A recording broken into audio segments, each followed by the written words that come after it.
Hi, I'm Malka. Welcome back to my channel. I'm back with another monthly media recap.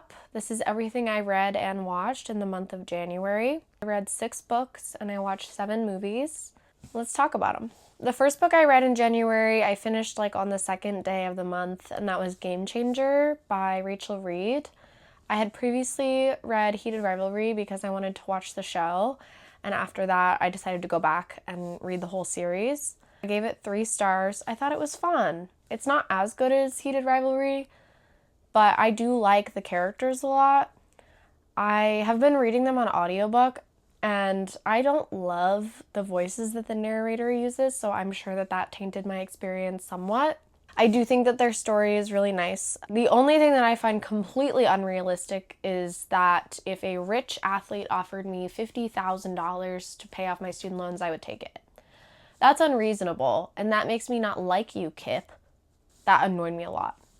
But it's a very sweet book, and I'm so glad that episode 3 was included in the show of Heated Rivalry. I will be reading Tough Guy next, but I'm taking a break. The second book that I read was Everything is Tuberculosis by John Green. I gave this 4 stars. I really enjoyed it. I'm really trying to up my nonfiction game in 2026, so this was a really good one to start out with. I gave it 4 stars just because I wanted it to be longer.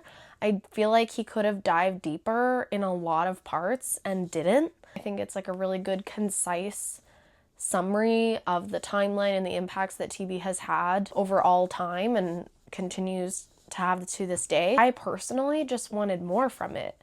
And I think he could have done a lot there because it's not a very long book. Then I read Katabasis by RF Kuang. I hated it. I gave it 2 stars. This is not for me. I made a whole TikTok video that's just basically a rant about why I hate this book. My main qualms with it is that I feel like RF Kuang does a bad job writing character development and character relationships. Did not care about a single character in this book except for Peter occasionally, but only after you find out his story.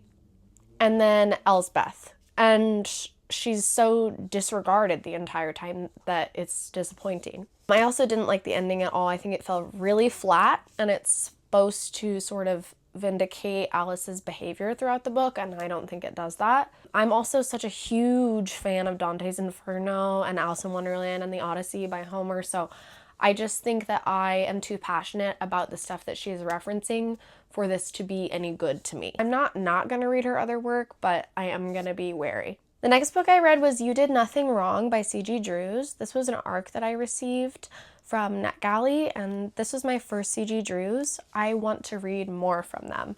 This was such a fun horror novel. I gave this one 4 stars. It combines a lot of my favorite horror tropes into something really fun and well done and dynamic.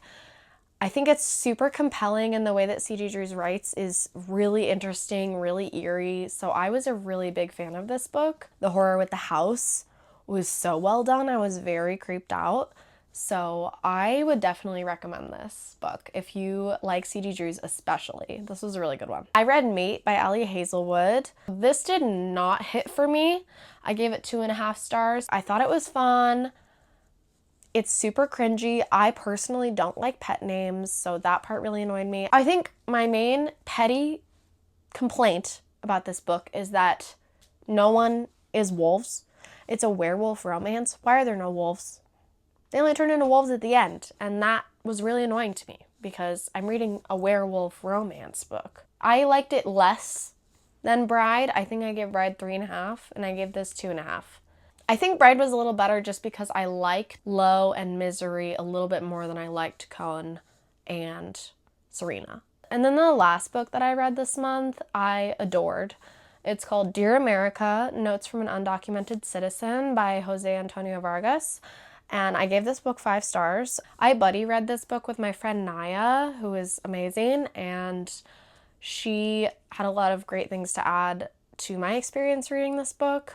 But she also was able to listen to a newer edition of this book that has a prologue and an epilogue that is really relevant for the current time and administration that we are in America. So I'm going to go look for that newest edition and see if I can read the prologue and the epilogue. And then I will probably purchase this book because I thought it was so informative, and I think it would be a really good piece of media for me to own to reference back to. It was also really informative and helpful to read about the timeline of immigration law in this country, what administrations made the biggest impacts with what acts they passed. There are 3 parts of this book that were so important to me personally that I really resonated with. The first one being his love of the library, because I love the library, and any mention of how amazing the library system is will get me. I love this book already. And then he also talks about The Bluest Eye by Toni Morrison, which is one of my favorite books, and it was so important to me when I read it in high school for the first time. So it was really interesting to read about his experience reading The Bluest Eye and what it meant to him. I always love learning about like what a piece of media means to different people, and especially people with such different identities, how we all can resonate with different pieces of media. He also quotes one of my favorite James Baldwin quotes, which is the one about, I can't do it word for word, but it's the one about how I love America so much that it is my duty to critique her because I want better for her, is like the sentiment. I always have this quote in the back of my mind because I truly love America and I want the best for her. And that means wanting the best for her and pushing the people who are in charge to do the best thing for this country and all of the people in it. I love that quote. I think about it all the time, and it made me so happy that he quoted it as well. I just like can't emphasize enough how much everyone should read this. And then I watched 7 movies in January, which is not that many, but that's okay. The first thing I watched, of course, was Stranger Things. And I only count that as a movie because it's available to log on Letterboxd. So just the finale is what you're able to log because I got to go see it in the movie theater, which was really fun on New Year's Day.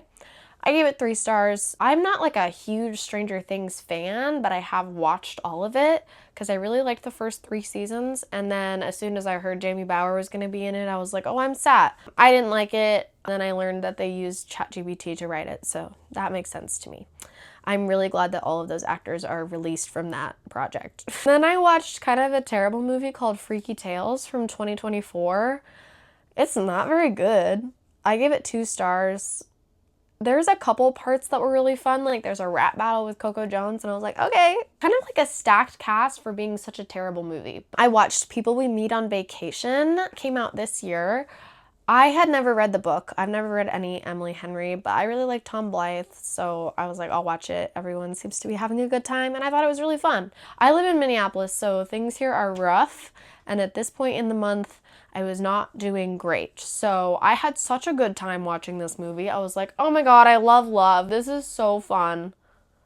So I gave it 4 stars, which is high for me for a rom-com. And then I watched a movie called Greener Grass from 2019. This is like a very strange comedy with a very particular sense of humor. If you've seen it, you know what I'm talking about. I honestly don't know what happened. The whole movie felt like a fever dream. I gave it 3 stars. And then as you can probably tell by my voice, I got sick last week, so I watched quite a few movies. The first one was Tampopo from 1985. This is a lovely Japanese film about ramen, and it's a comedy. It's so good. I gave it 4 stars. And then tonight I am actually going to Coen Brothers movie trivia hosted by one of my friends. So I needed to study up. I've seen a lot of Coen Brothers films, but I hadn't seen their first one, so I watched Blood Simple from 1984. This is their first movie and also Frances McDormand's first movie, and what a debut from all of them. No wonder they're all this famous. It's a really good movie. I did give it 3.5 stars because it was a little bit repetitive at parts, and it did feel very slow for being a 90-minute film. But I would still highly recommend watching it. It's a great Coen Brothers film. And then another Coen Brothers movie I watched was Burn After Reading from 2008.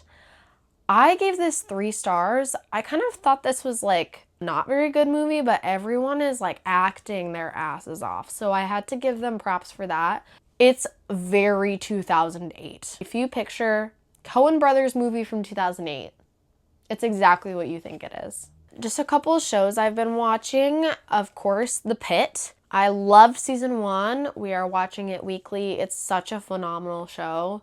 Also finished Percy Jackson. The finale came out this month, and I thought it was honestly like a really good adaptation of Sea of Monsters. I do expect a lot from season 3, but the first 2 books for me are like not that good anyway, so any critiques I have of the adaptation, I'm gonna let it slide because it was really fun and I had a good time. Also started Bridgerton. We're only 2 episodes in. We need to watch the other 2 of the first 4 that have come out. This is already such a better season than season 3, especially just with the way it looks and the costuming and the makeup and everything. Nothing will ever beat season 2. So, like, can we hire more queer people because they understand what yearning is? That's what I think. That's everything I read and watched in the month of January, and I just have some like more content on TikTok. I live in South Minneapolis, so that is where most of my attention is generally. Most of my content is Minneapolis based right now, and if you want to go see more of that, I have like so many resources in my link tree for local on the ground support that is needed. So if you would like to donate to any of that, or if you just like want more information about what's happening on the ground, I am personally posting quite a bit of stuff, and then I'm reposting tons of stuff. So yeah, you can find me on TikTok. See you next month, or maybe before that if I ever get around to actually filming more long form content, which I will try to do this year. That's one of my resolutions. Obviously, I have been busy. Thanks for watching. Bye.